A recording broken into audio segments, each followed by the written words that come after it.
Yo guys, molweni namkelekile nonke kwezi Chisape Entertainment. Bafowethu, we are living kwi-last days. Noba umntu angaba mhle kangakanani, never trust them to such a point of uba umngenise azohlala nawe, especially if lo mntu lowo is not family but uyi-friend.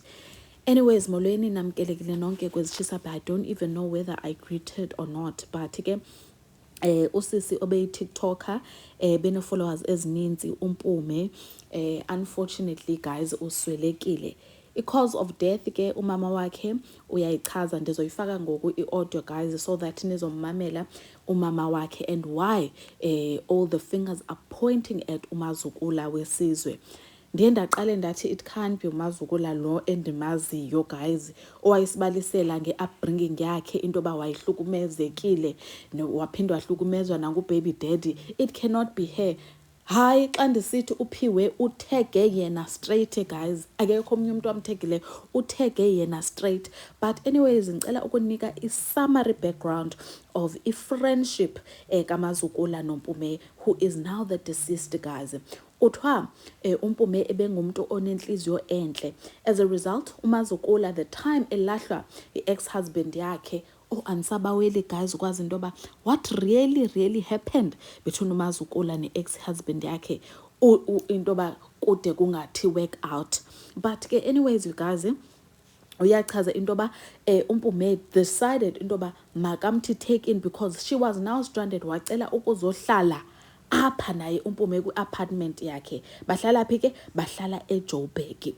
Uthi ke umama kaMpume because uMpume ebesebenza and lo umazukula guys niyamkhumbula abantu befuna imali zabo kumazukula ebaskema evule business thizena. Ndisakhumbula uba wayithengisa but I think it was i-beauty products noba kwakuyiti or whatever it was, but ke abantu baskemeka kakhulu at that time. As a result wa-end up uTikTok wakhe ewuvala andazi noba ibhizinesi yaqhubeka or what. But anyways ke uthi ndamthatha ndamthi take in as kaloku mna ndinguMpume, I'm feeling sorry for a sister. Njengoba nje epheka kuthiwa uMpume once waya live ke esitya okutya okuphekwe ngubani? Ngumazukula. Uthi uyachaza ku-live into yoba yeyi njengoba ndisitya okutya ikhona into engekho right because after ndithathe amacephe ama 1 2 3 4 nama ndiyakhohlela, ndiyaziva into yoba umzimba wam is failing me, khona into engekho right.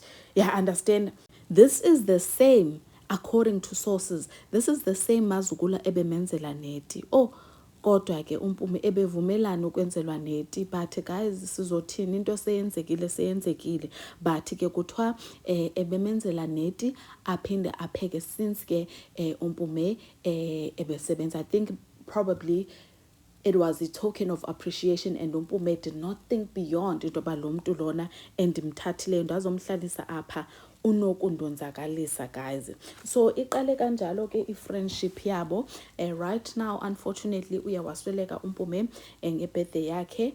Ndicela ukufaka i-audio kamama kaMpume apho achaza khona into yoba how did everything start, and even kwakhona nama-red flags. Kuthiwa uMpume gave usisi lona ke umazukula a second chance even after went behind ibheki yakhe ayosikisa isitixo seroom yakhe and then abe ngumuntu onxiba impahla zakhe while yena esemsebenzini aziposte ku-TikTok. Guys ndiyacela nimamele ke i-VN mina asikho right. Uyami ifoni e-079 ebekade ngilokhuze kuyona ngitshele kuyona ukuthi uMpume useshonile. Ushone ngabuthungu. Wephiwe ngikhoza khumbula nanamdonethele uMpume imali nje yamsiza kakhulu leyo mali. Ndaba kaMpume uqale uba nenkinga ngo-2023 April. Ngikhumbula kahle la nje into yakhe yaqala khona futhi eseyizwa ke. Bahlala nale ntombazane ethi uMazukula, babebanga impahla kaMpume. uMazukula wentshontsha impahla kaMpume egqoka aposte ngazo. Nje ngiyakhumbula uMpume ngitshela ukuthi yazi endlini banempahla efanayo, akazenza kanjalo ukuthi ube ne-choice efanayo. Kanti uMazukula ndingawathatha ukhiye wasika ukhiye iroom kaMpume. Ayengekho wayevula ashuthe ngempahla zakhe aposte ngazo. Nje wambamba-ke emsebenzini iPhume idli ngoba ingaphilile emsebenzini basheshe bathi akahamba. Kanti uzohluma uMazukula fithi ekamereni lakhe impahla zakhe etula umbhede. Baxabana-ke lapho-ke kakhulu. Ngathi mina akafuna enye indawo amshiye uMazukula. Okay, sayifuna-ke indawo uMazukula-ke usho ukuthi waxolisa uMpume. kunabantu abathi network yami iyabhetha. If network right ngicela 5 emojis, my network okay kunomuntu othi network ngizala. Network right. No, but right. Guys, ngingathi stability ngirona kancane. Iphume ilanga ingaphelile emsebenzini basheshe bathi akahambe. Ngathi uzofika mazula mfethu ekamereni lakhe. Impahla zakhe edolo umbhede. Baxabanake-ke lapho-ke kakhulu. Ngathi mina akafuna enye indawo amshiye uMazula. Okay, sayifuna indawo. Mazula-ke. Kusho ukuthi waxolisa Mpumi. Yeah. Yenta yenzile ukuthi asebenzise impahla zakhe nokuthi asike ukhiwa sekamereni lakhe waserumini yakhe wathi uyaxolisa. Ngathi mina uyimthemba kangakanani lo muntu ukuthi uyaxolisa? Umthemba njani umuntu okwazi ukusika ukhiwe room yakho? Agqoke impahla zakho, aphoste ngempahla zakho. Umthemba kanjani loyo muntu? Okwazi ukwenza into enjalo nje ngaphandle kwe-permission yakho. Wathi hayi phela umuntu uyanika ithuba lesibili, umuntu mayonile kanye akuchaza ukuthi sekufaneleke ungaxoli. Kanti-ke uxolisa nje ufuna ukumthola kahle. Sibamplane. Mazukula njalo ekuseni wayenza itiye lakhe ezile Mpumi every day. Before emsebenzini Mpumi amenze itiye, naye enze itiye bephuze before Mpumi ahambe emsebenzini. Okay, kanti ngolinye usuku Mpumi ezokhohla face wash erumini, engasahlala ebathroom ngenxa yokuthi Mazukula wayesebenzisa ibathroom bese-nighting. Sorry. No problem. Okay. Athi sengenile ebathroom akakhohlelele i-face wash aphindele erumini esethe face wash. Uthi mayesebuya, angithi la imali khosana kuma-complex i-kitchen ne-lounge kwe-open space.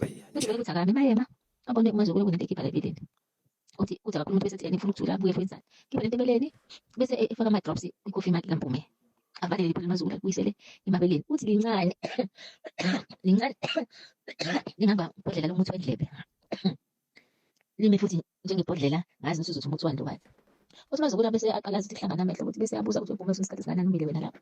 Mpumi bese ngithi into efaka ayidini lami. Again. Uthi ke aqondeke yena-ke beyimbange-ke lento.